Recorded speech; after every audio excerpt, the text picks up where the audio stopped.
Padre, pabinyagan ko sana ang anak ko. Ano ang ipangalan mo sa kanya? Tigre po. Ano? Hindi pwede, Doming. Pangalan ng mabagsik na hayop yan. Pwede, Padre. Kung pwede ang leon, edi pwede rin ang tigre. Pwede! Doming, doming, pwede lahat. Doming, doming, pwede lahat. Doming, doming, pwede lahat. Doming! Pwede lahat. Doming, pwede lahat. Isang manunulat, matalino, malalim ang pag-iisip, pero laging naiidlip. Walang pinagkaiba sa kwago. Iba't iba ang pagkatao, bida, kontrabida, at mapagmasid. Mga kaibigan, huwag kaligtaang pakinggan ang araw-araw na pakikipagsapalaran ni Doming sa kailaliman ng panaginip.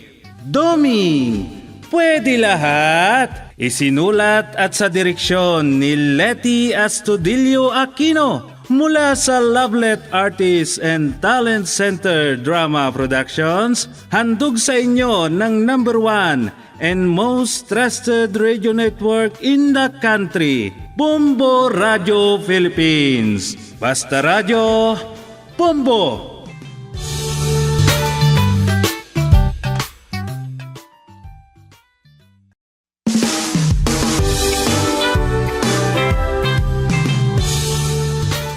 At ngayon, inyong pakinggan ang pakikipagsapalaran ni Doming sa ilalim ng panaginip. Narito ang kwento na ating pinamagatang Noong Nanganak si Rosa. Dito sa ating dula, Doming, pwede lahat.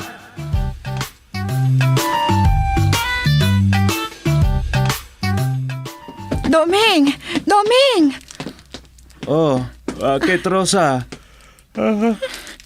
Kay aga-aga, naghihikab ka? Ay, papaano? Napuyat ako kagabi.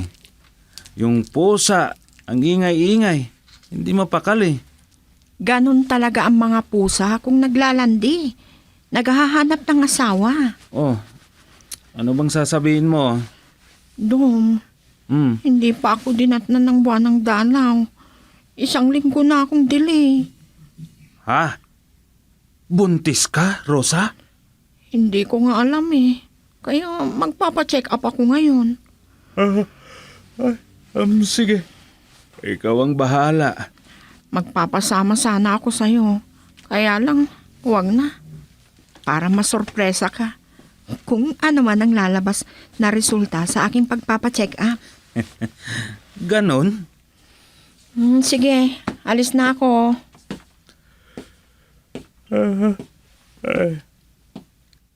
Kung sakaling buntis si Rosa, ang saya-saya. Sana, kambal ang magiging anak namin. Isang babae at isang lalaki. Okay na yun. Sana mabiyayaan kami ng anak. Ihiga nga ako dito sa sopa. Ay, talagang hindi ko na mapigilan. Inaantok na talaga ako.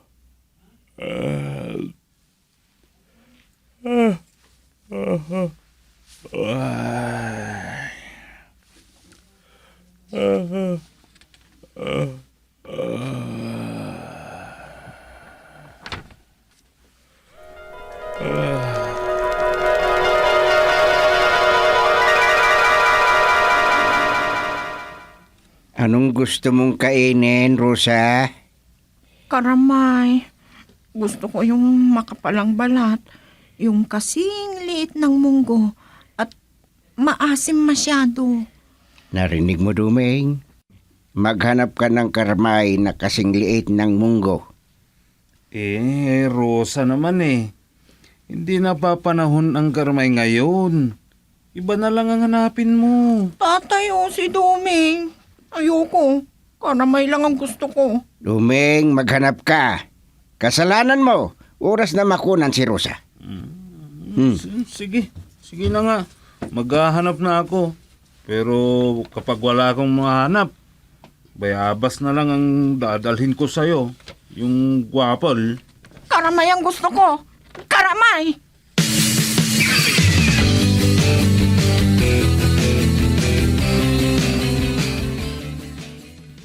Ay, pagod ka na ba, Rosa?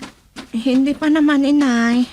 Ay, ganito ang dapat mong gawin tuwing umaga para hindi ka mahirapan sa panganganak mo. Dito lang naman sa atin ang paakyat. Pero okay lang iyan. Opo, inay. Pabuti na lang at nandito kayo nakasakasama ko. Wala naman akong ginagawa sa bahay. Nagtaka lang ako. Bigla namang lumaki ang iyong tiyan. Ako man, inay, nagtataka rin. Ang bigat nga eh. 5 buwan pa lamang aking dinadala pero parang kabuanan ko na. Baka naman kambal iyan, Rosa. Sa bagay, yan din ang gusto ni Doming, inay. Aray ko, inay. Oh. Sumasakit ng tiyan ko. Aray Bakit ko. naman? Imposibleng manganak ka na. Aray ko, inay. Sumasakit ng tiyan ko. Pati ng balakang ko. Pati ang dibdib ko. Imposibleng manganak ka na. Ililimang buwan pa lang, sabi mo. Opo, inay. Sumisipa ng bata sa aking sinapupunan. Aray ko. Teka. Ay, sandali lang. Wala pa namang kabahayan itong napuntahan natin. Walang katao-tao rito. Teka, sandali. Hindi kita kayang buhatin. Paano kaya ito?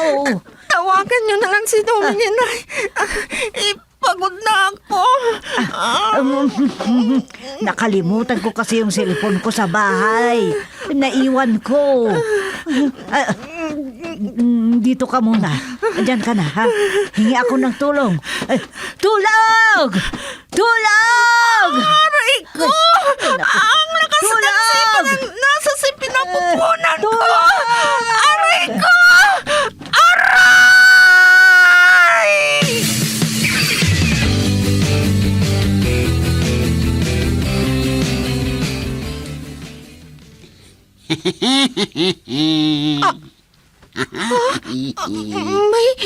May pumatong sa tiyan ko. Isang 20? Huwag kang matakot sa akin, babae. Tutulungan kita sa iyong panganganak. Alam mo kasi, kailangan mo ng tulong. Hindi mo ko sasaktan. Bakit naman kita sasaktan? Tutulungan nga kita. Ganun ba? Yes. Napapaanak na talaga ako. Pero hindi ako marunong umiri. Hindi na kailangang umiri ka pa. Sandali ha. Kukuha lang ako ng bunga ng santol. Hintayin mo ako dito, ha?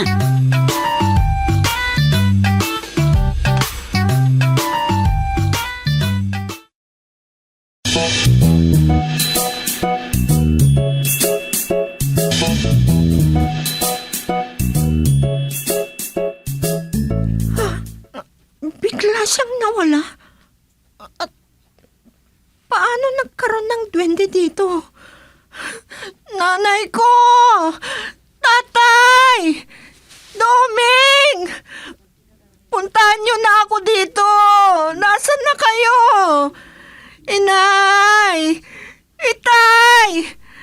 Doming! Nasaan na kayo? Ay, ang lakas na nagsipa ng tiyan ko! Aray ko!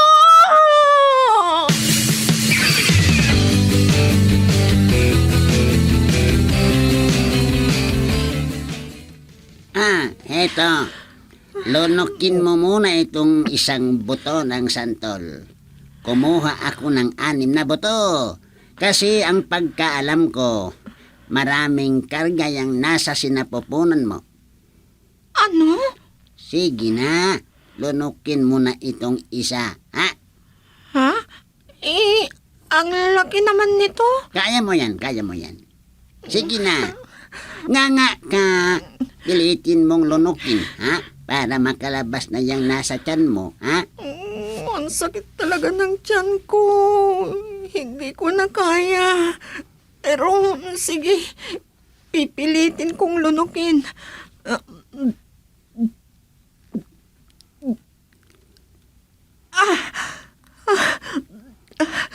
Ay! Yan na! Lumabas na ang isa. Tinulak nung nilunok mong buto ng santol. Ito pa. Lunukin mo pa itong isa.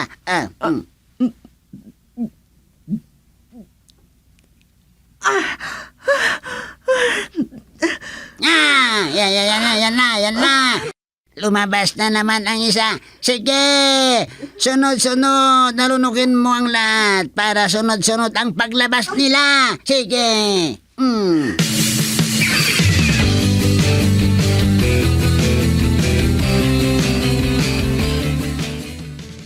Rosa! Rosa! Ay, Duming, natutulog siya.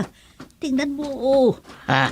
Apat na sanggol ang katabi niya at natutulog din sila. Silang apat. Rosa! Wala ka mag-isip, Duming. Ha? Tay? Kapapanganak ng asawa mo. Ginigising mo. Siyempre, napagod yan. Tay, dalhin kaya natin siya sa ospital. Hindi na kailangan, nakapanganak na siya. Ay, Sufeng, yung pusod ng mga bata, okay na ba? Okay na. Tanggalin natin ang mga damit natin. Ibaalot natin sa kanila. Sige na. Ginigilaw na ang mga yan. Kami na lang ni Duming. Huwag ka nang makialam. Wow. Ang kikot ng mga apo natin, Kustay. Quadruplets pa naman din. Oo nga eh. Ang cute nila. Parihong mga lalaki. Nakakatuwa silang pagmasdan habang natutulog.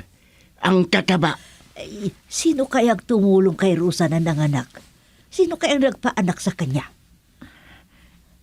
Inay. Ay, gigising. Itay.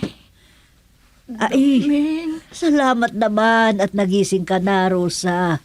Nakapanganak ka na. Ay, sino bang tumulong sa iyo sa panganganak mo, ha?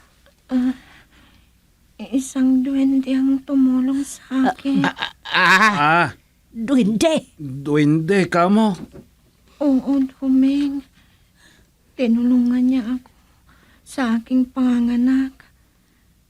Pero bago siya umalis, hinipo muna ang noo ng 4 na bata. Ano? Nakita ko. Dinilaan niya ang kanyang hintuturo at hinaplos sa noon ng mga bata. Ganun ba? Sige na, Tommy. Buhatin mo na lang si Rosa. Kami na ang bahala sa mga sanggol. Iuwi na natin sila. Opo, inay.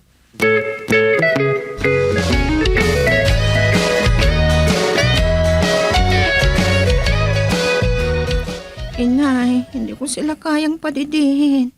At saka, walang lumalabas na gatas sa dede ko. Ay, sige anak. Para hindi ka gaanong mahirapan. Kunin namin ni tatay mo ang 2 bata. Salamat, Inay. Ibibili ko sila ng mamador at gatas na rin. Para sa mga apo ko.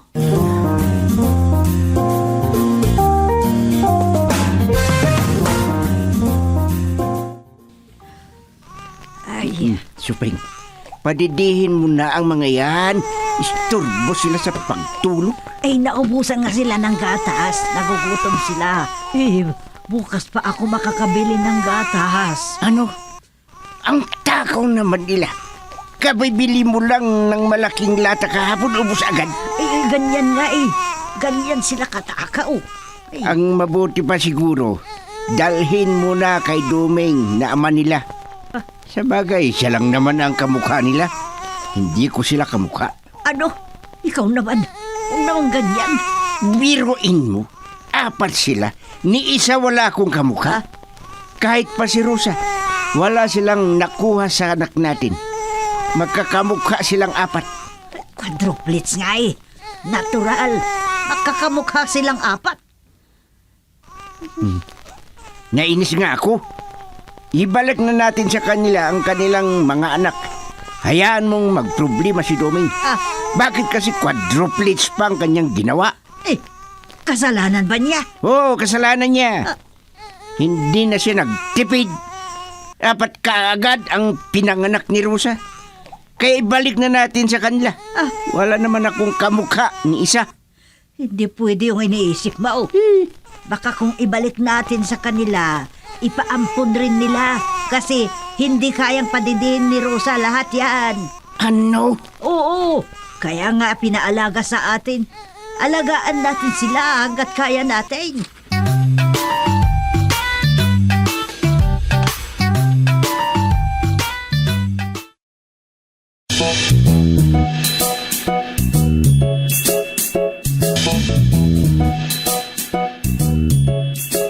Doming, paano na kaya to?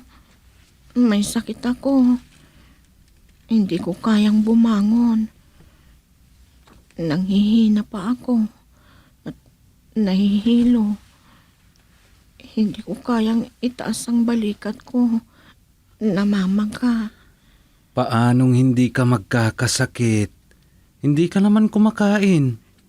Hindi ko kayang lunukin ang mga pagkain. Dalhin na kaya kita sa ospital. Paano sila Dominador at Dumente? Sinong mag-aalaga sa kanila? Dalhin ko muna kina itay at inay. Sila muna ang bahala sa kanila. Di bali, andon naman sina Dominic at Dumwaldo na kapatid nila. Kung ganun, kumilos ka na. Iba na kasi ang nakikita ko. Ha? Rosa, tignan mo si Dominador at Dumente. Parang nakakaintindi sila. Tinitignan ka nila. Para bang naawa sila sa'yo. Parang naiiyak sila. Dominador, Dumente, doon muna kayo kina lolo at lola nyo ha. Sila ang mag-aalaga sa inyo. Di bale, pansamantala lang. May sakit kasi si Mami. Ha? Rosa, nakita mo yon? Tumango sila. Naiintindihan ka.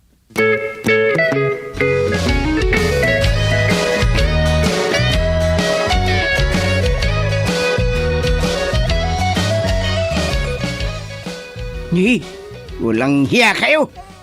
Pwede ba tumahimik kayo? Ang ingay-ingay nyo. Nakakabingi. Hindi kayo tatahan na. Magbilang ako. Hanggang 3. Kapag walang huminto sa inyo, mapapalo kayo sa akin. Tignan nyo nga ang mga pagmumukha nyo. Ang papangit. Kamukha nyo ang tatay nyong si Duming. Tumigil kayo! Ano bang gusto nyo? Nagdidi na kayo Busog na kayo. Tigil! Gusteng, ano ba? Ha? Ay, nasa ospital si Rosa. Na-confine. Kailangang ma-dextrose kasi nanghihina daw siya. Hindi makakain. Isayaw mo pa nga ang mga anak ni Duming. Pagod na ako. Ay, pagod na ako sa kasisigaw. Hindi nila ako pinapansin. Ano? Ikaw muna ang bahala sa kanila. Babaunan ko sila Duming at Rosa sa ospital. Marami pa akong dadalhin sa kanila. Sige, ikaw muna ang bahala sa mga batang yan. Ano? Ay, naku. Subeng! Subeng, bumalik ka! Subeng!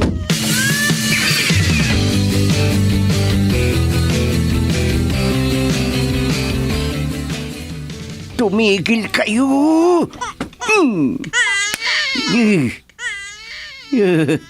Tumigil si Dumwaldo. Nanlaki ang kanyang mga mata. Maganda pala kung masampal. Sasampalin ko din si Duminti. Dalawa na lang ang umiyak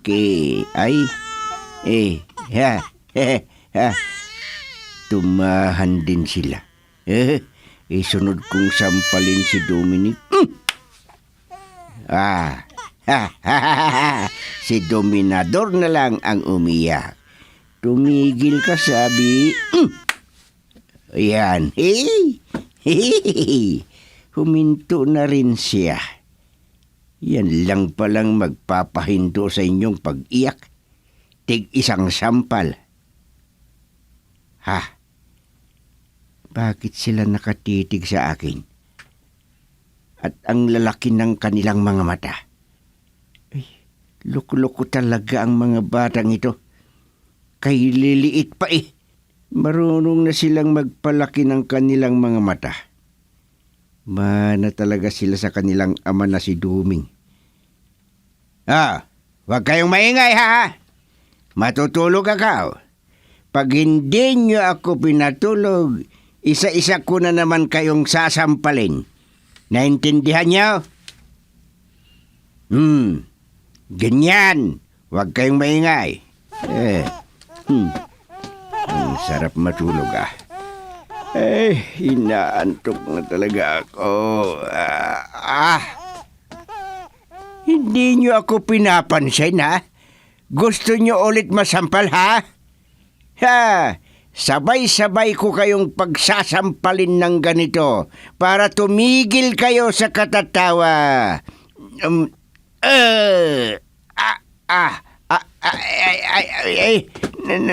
Nakakapaso ang mga mukha nyo.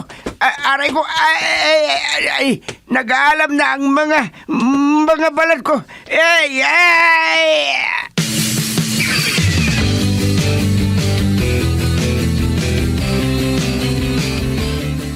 Matapang ka palang mag-alaga ng bata, Gustilo. Nasaan yung nagsalita? Parang may naamoy akong mabaho. Nandito ako sa iyong balikat. Tignan mo ako. Duwende, ikaw yung naamoy kong mabaho? Yes! Hindi ka pa nasanay sa amoy ko, pero kapag nasanay ka na, hahanap-hanapin mo ang amoy na ito. Ano? Tikman mo ang paghihigante ng sinaktan mong mga apo mo, Gustilo. At ako ang magbibigay sa kanila ng kakaibang powers para magbigtas sa kanilang mga sarili. Lalo na kapag may manakit sa kanila. Sige, Dom 1, Dom 2, Dom 3, at Dom 4. Binigyan ko na kayo ng kapangyarihan. Bahala na kayong gumamit niyan. Huwag niyong hayaan na may manakit sa inyo muli. Kung sinaktan kayo, kailangan na saktan niyo din siya. Bye-bye. Nawala na siya. Parang umapoy ang kanilang mga napapasok ako. Huwag niyo akong tignan ng ganyan. Napapasok ako. Huwag kayong lumapit sa akin. Napapasok ako.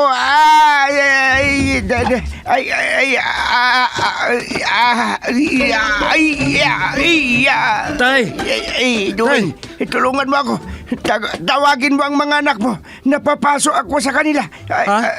Anong napapaso ang... Huwag ka nang magtanong. Basta kunin mo na sila. Yumakap sila sa akin. Dominador, Dominic, Dumente, Dumwaldo, lapit kayo kay Daddy. Huwag. Huwag na kayong lumapit sa lolo nyo, ha? Huwag nyo na siyang lapitan. Duming, hindi ka napapasok sa kanila. Hindi naman, Itay. Bakit ba? Kasi bakit ako lang ang napasok? Ang mga katawan nila nakakapasok. Ang mabuti pa siguro, ibinta na lang ang mga batang yan. o kaya'y dalhin sa bahay ampunan. Ha? Ano yung pinagsasasabi nyo, Ay itay? basta, ibinta mo na ang mga yan. Hindi sila normal na tao. Anak yata ng duwende ang mga yan. Sasabihin ko sa'yo ang totoo, Doming. Sinaktan niya ang mga anak mo, kaya gumanti lang sila. Bye-bye. Ha? Nasaan yung nagsalita? Wala na. Bigla na lang nawala. Sinaktan nyo pala ang mga anak namin, itay.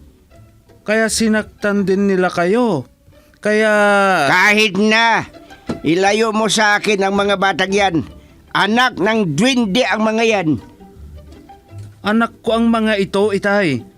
Ang hirap gumawa. Pinawisan ako ng sobra.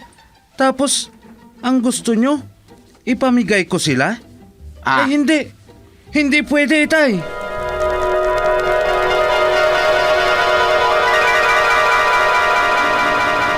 Hindi. Hindi, itay. Hindi ko ipapamigay ang mga anak ko. Ha? Oh. Anong klaseng panaginip yon?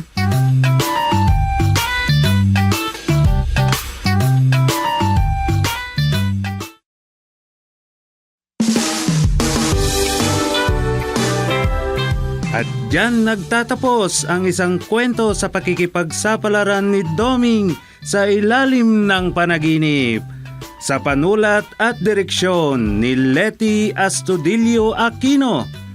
Handog sa inyo ng #1 and most trusted radio network in the country, Bombo Radio Philippines. Basta Radio, Bombo!